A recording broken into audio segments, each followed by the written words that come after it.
ते पढ़ंदो कर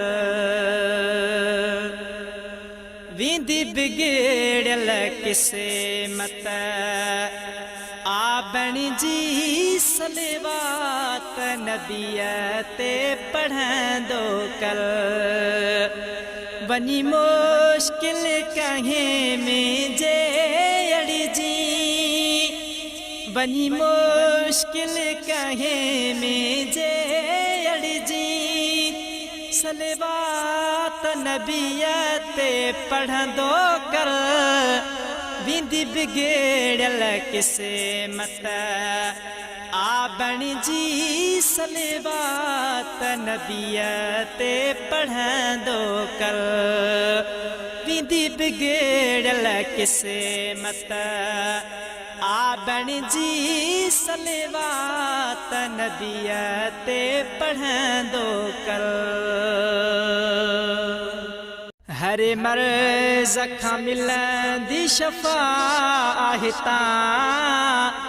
छॾी विरद इन्हीअ खे यार मता हर मर्ज़ खां मिलंदी शफ़ा आहे तां छॾी विरद इन्हीअ खे यार मता वींदई वहम गुमान ऐं ॾुख तड़िजी वींदई वहम गुमान ऐं ॾुख तड़िजी सलेवात नबीअ ते पढ़ंदो कर वींदी बिगड़ल किसे मत आ बणी जी सलेवात नबीअ ते पढ़ंदो कर वनी मुश्किल कहीं में जे अड़ी जी वनी मुश्किल कहीं में जे अड़ी जी सलेवात नबीअ ते पढ़ंदो कर वींदी बिगड़ल किसे मत आ बणी जी सलेवात नबीअ ते पढ़ंदो कर व्या ग़रीब फ़क़ीर तवंगर थी सलेवात पढ़ी जन सरेवर जी व्या ग़रीब फ़क़ीर तवंगर थी सलेवात पढ़ी जन सरेवर जी थींदी सोली सणाई आहड़ जी थींदी सोली सणाई आहड़ जी सलेवात नबीअ ते पढ़ंदो कर वींदी बिगड़ल किसे मत आ बणी जी सलेवात नबीअ ते पढ़ंदो कर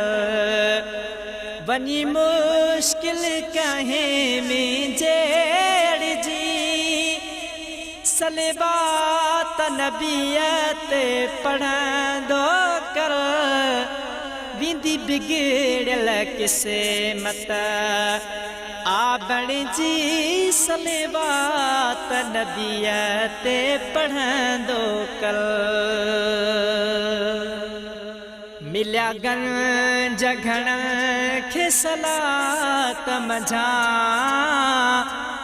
ओ हबीब मतू मिठी नात मंझा मिलिया गंज घण खे सलात मंझा ओ हबीब मतू मिठी नात मंझा चाही इश्क़ नय में वञा जड़जी चाही इश्क़ नय में वञा जड़जी सलेवात नबीअ ते पढ़ंदो कर वींदी बिगड़ल किसे मत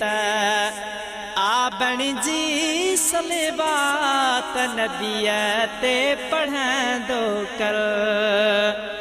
वञी मुश्किल कहीं में जे अड़जी